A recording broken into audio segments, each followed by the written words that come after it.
Good morning. Suburban Prepper. I'm about to back into the trash. Recycle. That was a close call. And today's my going to work day. I was off for a week. And it was a pretty productive week, I might add. I destroyed one of my greenhouses from not anticipating how the rain would knock it over and rip everything. I zeroed my 300 LR300 quite well. I made a pretty cool video about it that nobody's watching. And I just did a video on the U.S. Constitution. I did a reading about. I created a couple new channels that I'm going to diversify my channel. This channel, the Suburban Prepper channel, is solely going to be about prepping. Things related to prepping. Politics of prepping. That's why the Constitution. I'm working on a video about the drone ban, which that's definitely about politics and prepping. And I do have a fun for all on my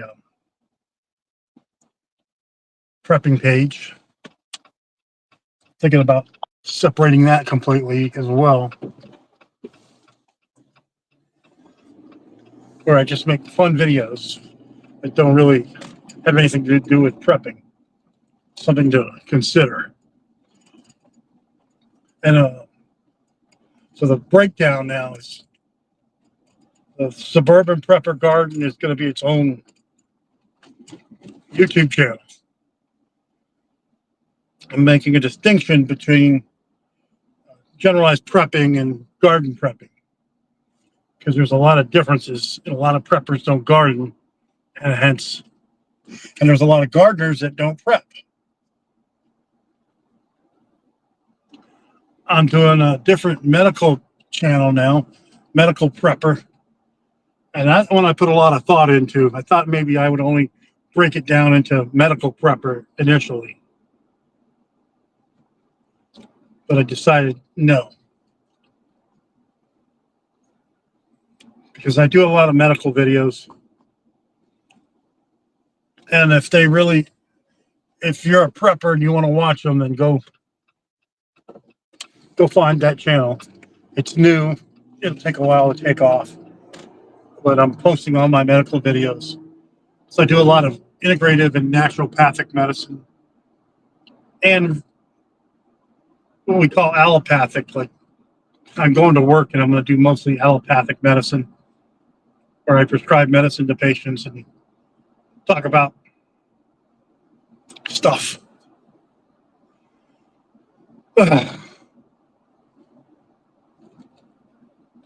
Then I got the Disgruntled Combat Veteran YouTube channel, and I think that one's pretty self-explanatory. It's all veteran and military-related content,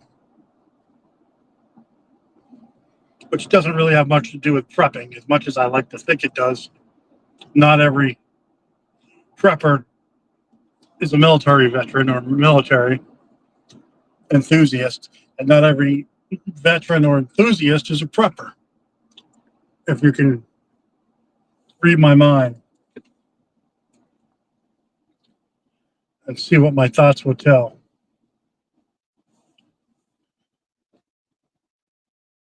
So basically 4 sub-channels and the main Suburban Prepper channel. And also, last but not least, is the freeze drying channel. I'm separating my freeze drying channel from prepping channel completely. I'm not going to do the playlist thing, because let's face it, a lot of preppers don't freeze dry. They should. Everybody should freeze dry. Every prepper should have a freeze dryer, but There's some people that just like to watch freeze drying. So freeze drying, medical, disgruntled combat veteran, Suburban Prepper Garden are my 4 sub-channels now. And my main channel, of course, is Suburban Prepper channel. I can really focus on, like my friend Chuck told me something about using food as medicine and doing a video about that, which I sort of have already. But that niche is related more to gardening / alternative medicine. So either way, I would post a video on both those channels down the road. If there's a big mix, I don't know. Figure it out.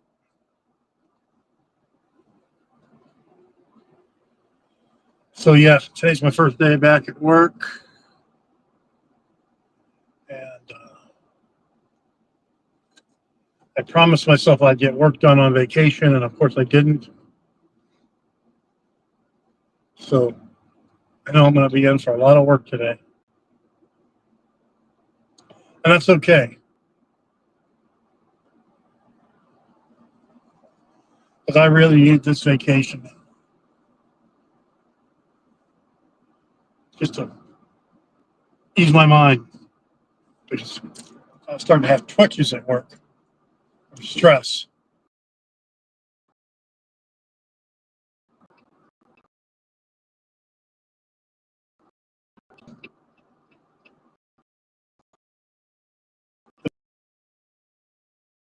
Owns a DGI. Of course, DGI is made in Shenzhen.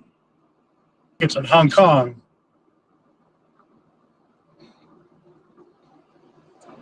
The owner of DGI, or the creator, was from Hong Kong, if I remember right.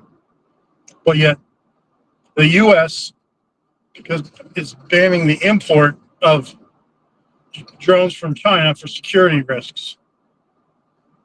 And on top of that, there's a lot of legislators are the members of Congress that create law that want to ban drones. Now, I just use drones recreationally and as an adjunct for prepping, but there's some folks that do that for a living.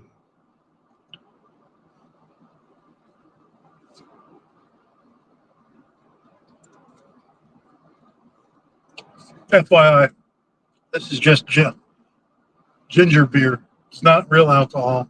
It's ginger, sugar-free ginger drink. Basically, I think ginger ale is a commercial name, so you can't call it an ale. But it's not an alcoholic beverage. It's just carbonated ginger, sugar-free, from Australia. It's called Bundaberg, which is a German name, and it's delicious. So I think today I just have telephone visits at work.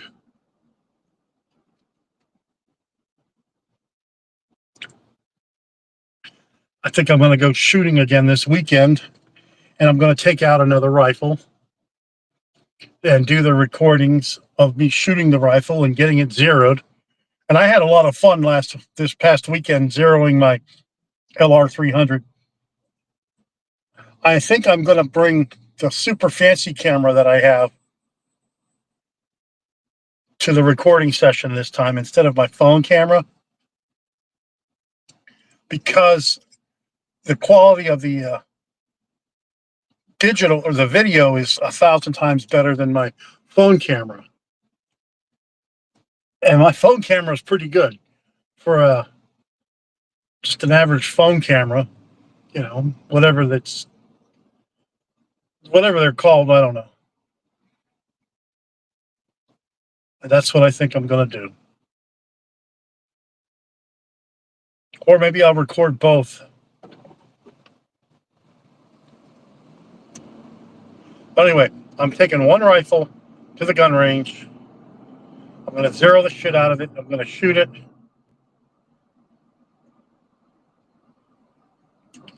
Make sure it's tight, locked down. Because I really enjoy making those gun videos, gun shooting videos. And the problem is you can't do live streams with holding weapons. I guess I understand that. Because of violence, but I'm not a violent person. I'm a peaceful person. Peaceful person. So yeah, there I am.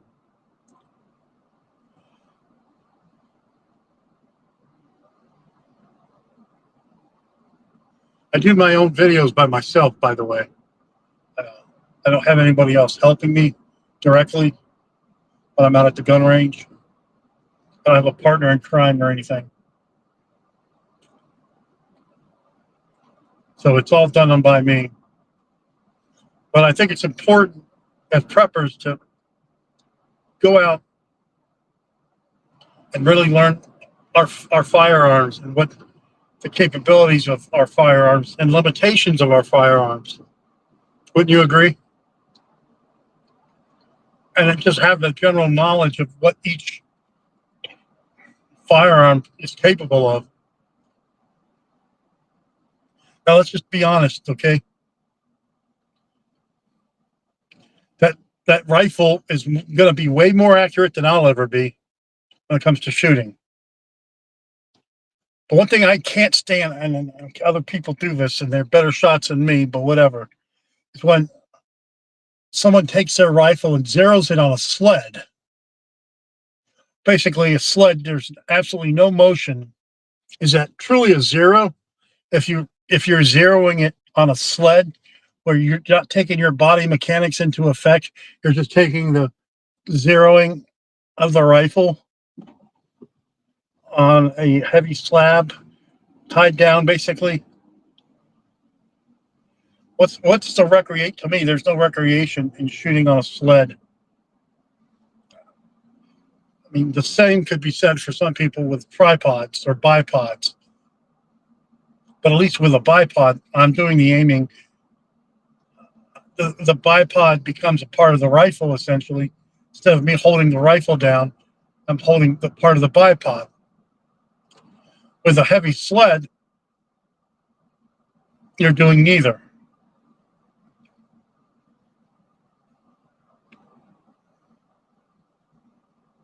I don't own a sled. It's a zero. I don't compete in shooting competitions. I don't own a chronograph, which you'd think I would. A chronograph calculates the speed, feet per second is what we base it on, okay, of how fast the round's traveling. As soon as it gets outside the barrel.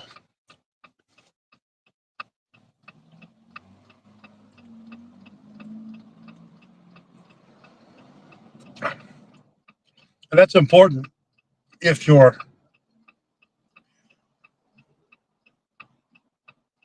reloading your own ammo and you have a special powder that you're using and a certain amount of the power.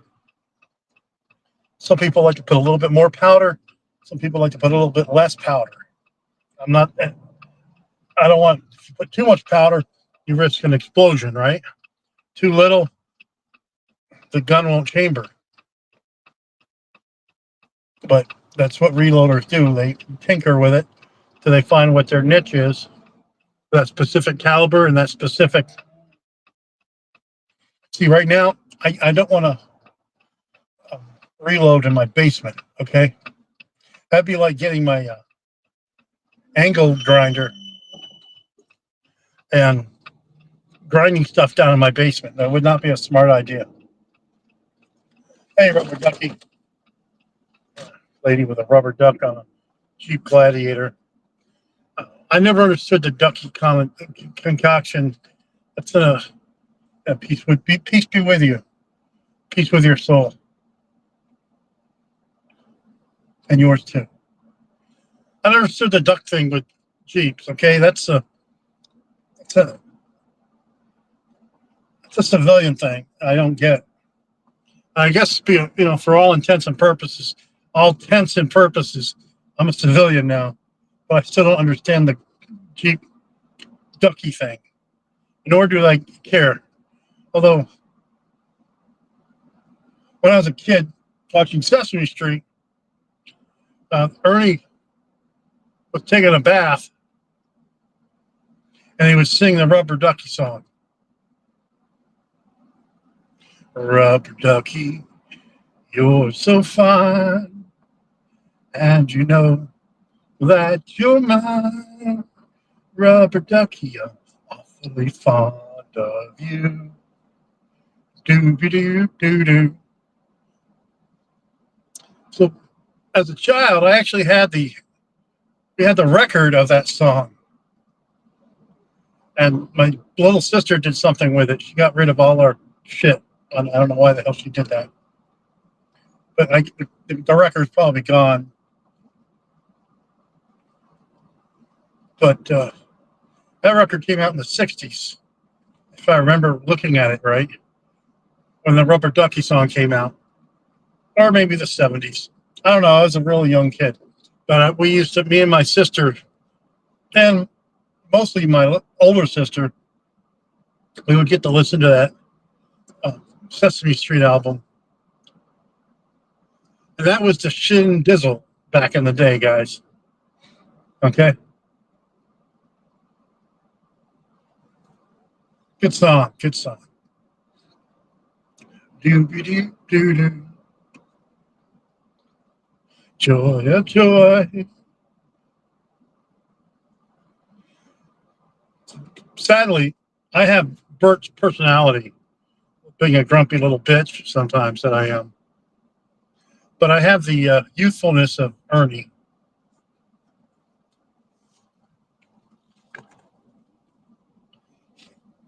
And I hate pigeons. I can't stand pigeons. I saw a video once. Forget it. I got to talk about other birds eating pigeons.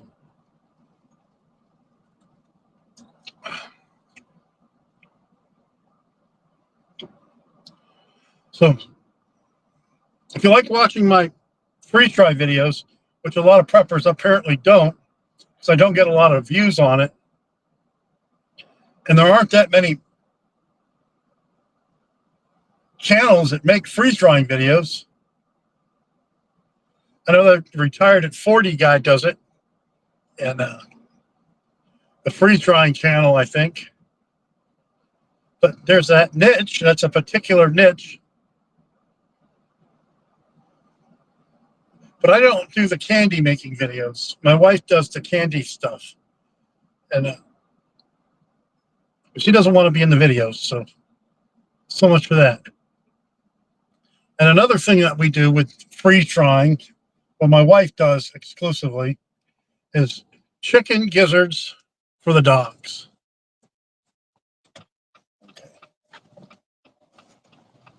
And they like that as a treat.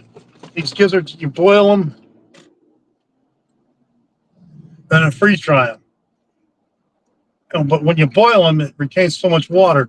I make the suggestion next time of grilling them or smoking them, and then freeze drying.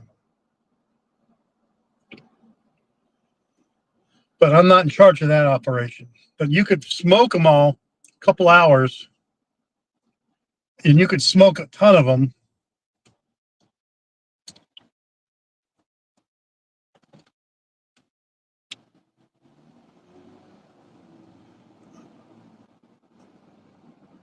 I guess. Anybody have dogs? Well, my wife does make chicken gizzards, and she sells them to some people for the puppies. She's got the whole setup and everything. It's pretty cool.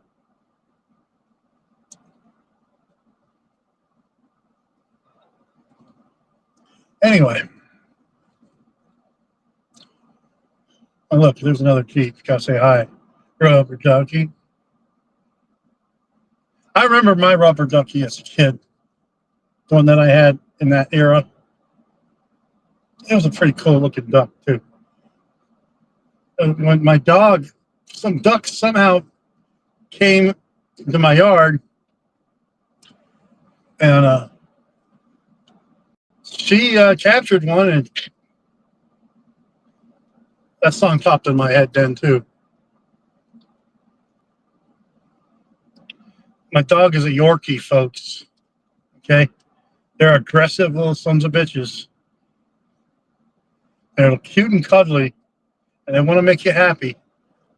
And my dog is one emotional dog.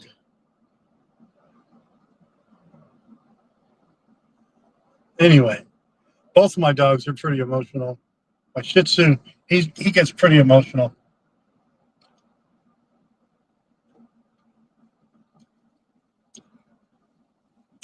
I want to do a nice video about how far out I can talk on these walkie-talkie / radios that I have, but it's hard to find a partner to do it with. I asked my wife to, but yet she goes in the basement to do stuff. And of course, these walkie-talkies were meant for outside. So I'd be driving in my car with the window down, trying to pick up the reception just to do a video, and it never works out.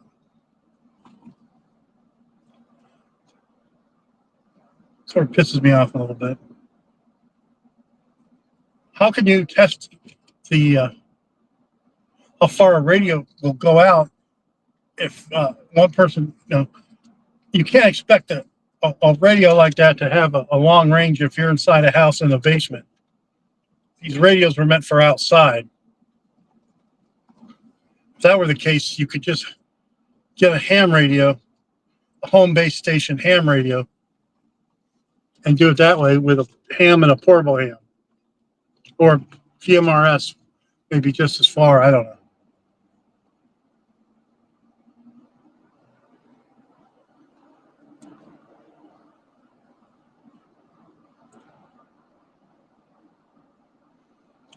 So there's a Bronco behind me, Ford Bronco, and they totally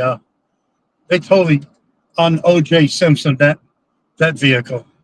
I don't know what year they stopped making Ford Broncos, but I think it had something to do with O.J. Simpson driving down the highway back in '94, summer of '94, after he killed his wife and the boy that lived there in the other house. I don't know.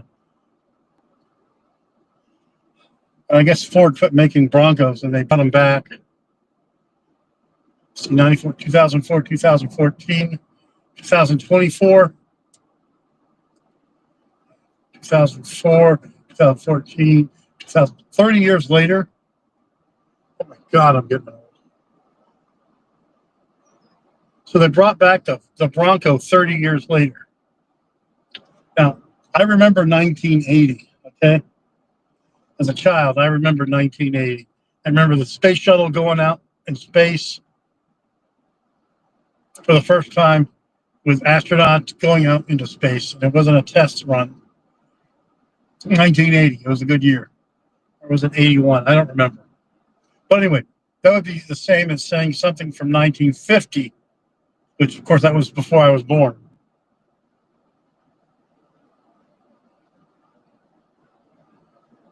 Wow, I started college in '95 to get my associate's degree in nursing. Wow. And now I'm getting toward the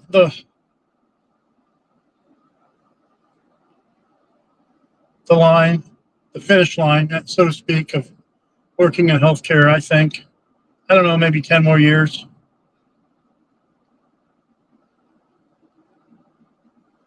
I haven't worked as a staff nurse since 2011, 12, something like that. 13.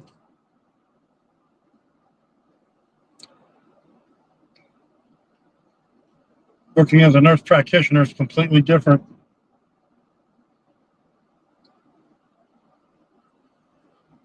More of a headache, but definitely pays more. But anyway, we digress. And so, yeah, that's another thing. A lot of preppers could give two shits less about being a nurse practitioner, being a nurse, being a medical provider, being a former Army medic. One thing I get frustrated with, and that's another reason why I'm just doing my own channel on medical, is they'll have non-medical people post medical shit, okay, and half of the shit that they post is wrong. It's a lot of misinformation. If you're going to post something, you need to be able to stand behind what you're posting on Facebook, okay? Or if you're coming off as an expert with something and you like talk about a medication that's no longer made and you're telling other preppers you need to stockpile this medicine, but to me, you're full of shit. And that's okay. So there's one channel they don't want politics or religion talk on their prepping channel, on their Facebook page or group. And that's fine. That's the person that runs that group. But I incorporate politics, and I sure, praise the Lord, I incorporate religion as a prepper. If you think about it, religion in itself is a form of prepping, okay? You're preparing your soul. And I make no, need to watch where I'm going here. What, Forrest Gump's on a bike? Ride, Forrest, ride!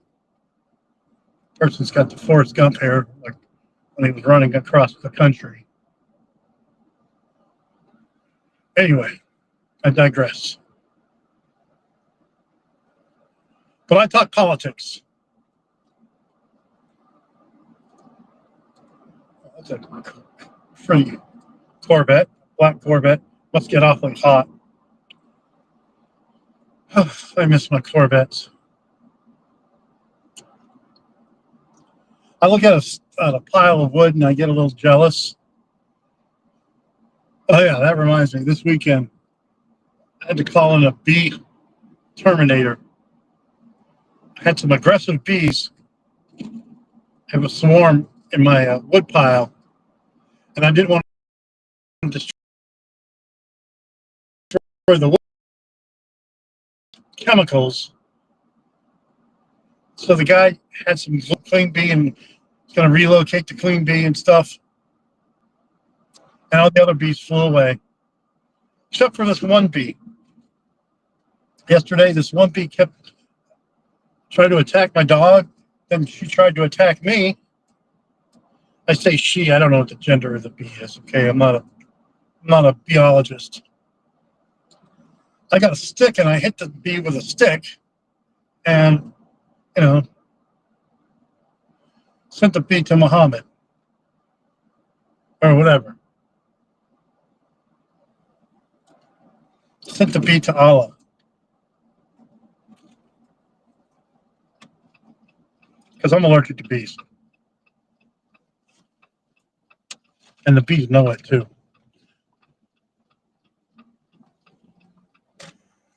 Oh boy. See what kind of shit that I'm getting into at work. I'm not going to talk about stuff from work. But anyway, I'm pretty excited about this weekend. Rain or shine, I'm going to go and zero my rifle. One of them, get a good zero.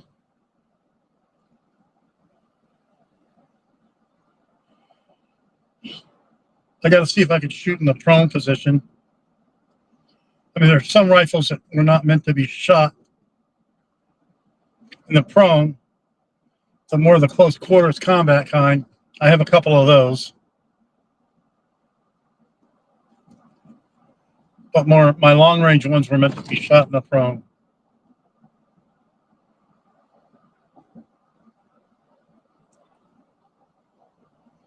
Yeah, that's that. Back to the drone thing. Why do lawmakers want to ban drones? Some lawmakers want to ban drones outright. I don't understand the if it's a left or right issue, because it's fear mongering, and I don't like politics that are based on fear mongering and not facts, because they see how they can weaponize drones so easily. But those drones that need to be weaponized are not these small little drones that people fly around.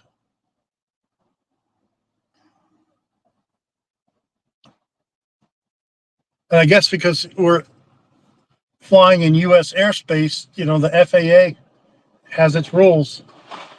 You don't own the space. You can own the land that you live on, but did you know you don't own the space above it? And if there's a river, you don't own that river. You may own the land around it, but you can't say you own the river. That's why there's these videos that folks make about going fishing, but they're actually in the river fishing off people's property, and they didn't go onto the property to make it to begin with. I understand both sides of it. You know, what was the saying? I remember this saying: "Give a man a fish to eat for one day. Teach a man how to fish. He'll learn how to feed himself for the rest of his life," or something. But you got to have a place to fish. I understand how the state gets involved in regulating how much we fish in our lakes. Not a big fan of too much government interference.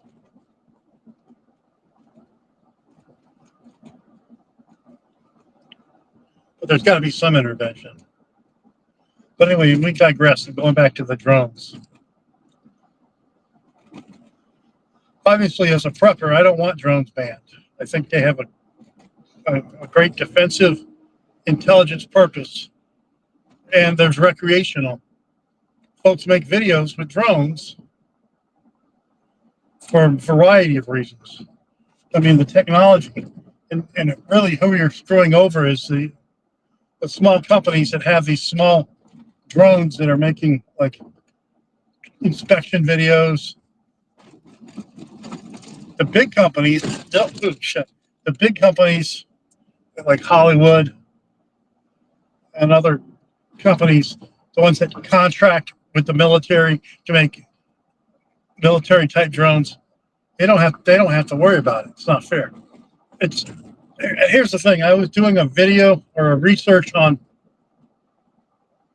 drone companies that make drones in the United States. And guess what? Most of them make drones for the government, or they make commercial drones. I mean, they have a commercial purpose. They don't really make drones for the average guy. I guess you could buy a commercial drone and make that your recreational drone. But like, if they use some drones to spray plants and stuff. Basco. I don't know what to do. Now, if we're going to just make these pseudo recreational drones that people make money off of, if they're going to buy them in the U.S., the technology in the U.S., I think, has to evolve like DJI and Autel has.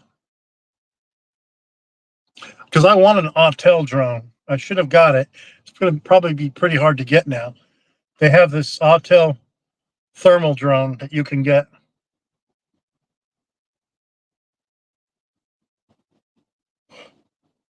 And it was at a pretty decent price for a 640 thermal drone.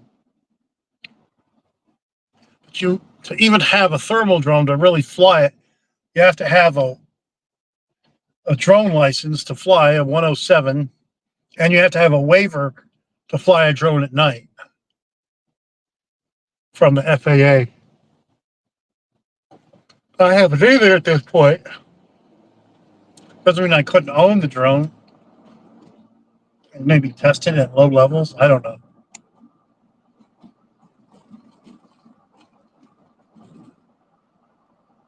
Probably losing a lot of people with drones now.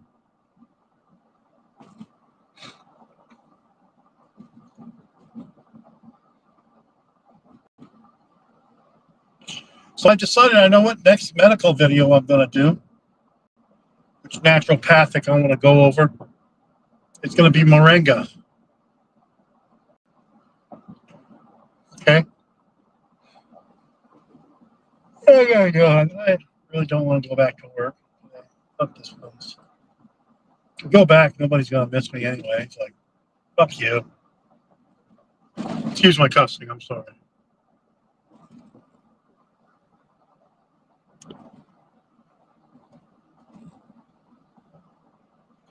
But I know when I get off work this evening, I'm going to have to get on the computer and get back to work. I'm going to have to sign in on the computer and do something.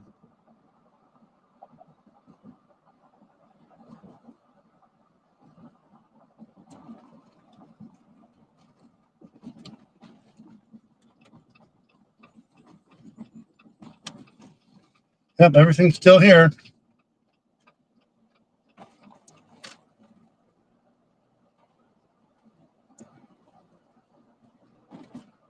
Drive to work.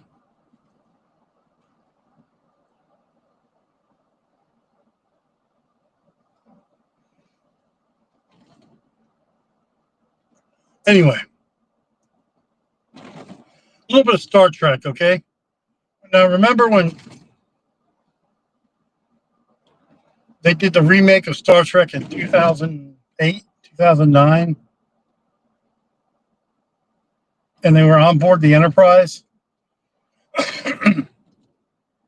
Was it me, or did it seem like the inside shots of the Enterprise was larger than the outside size of the ship? Because they had these water hydraulic systems just going on forever. And they were water hydraulics because Kirk accidentally beamed into one of these tubes of water. And if it was going at warp speed, wouldn't that water be pretty hot? I don't know. If they used the water to cool stuff or drink it or what.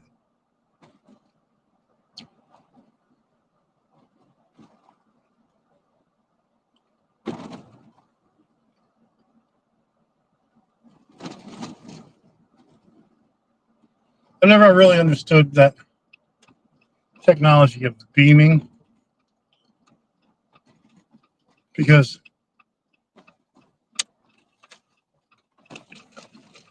when you beam, does it create a vacuum in space so your material can materialize? And because does it create an absolute vacuum that you can materialize into? Because there are episodes of Star Trek where someone materializes into a wall and then they're no more. But what happens if you materialize and there's some wind?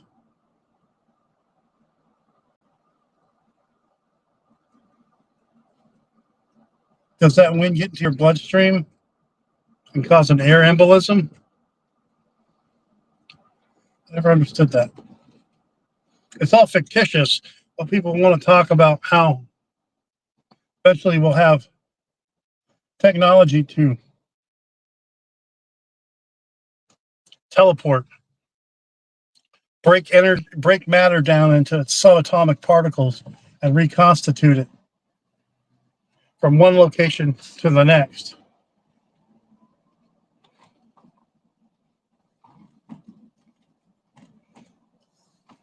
The next thing that I don't understand, and I'm just talking now, and I probably lost everybody, but are they having a protest?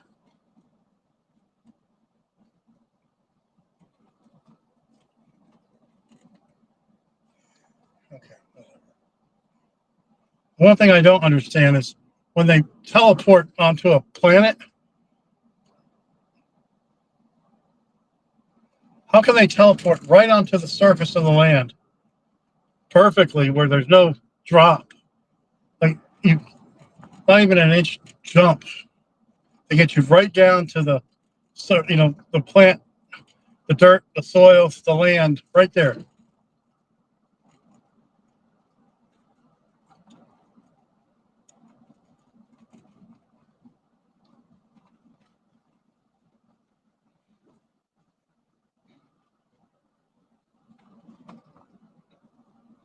I never understood that component of it either. I mean, I guess I'm done talking about prepping. But I've never understood teleportation, pseudo technology.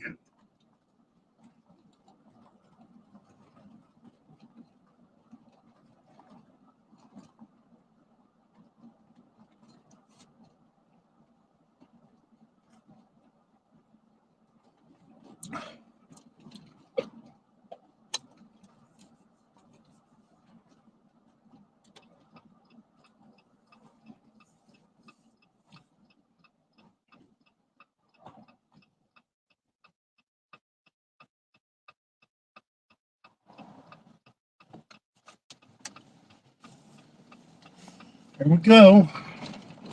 I'm going to sign on out.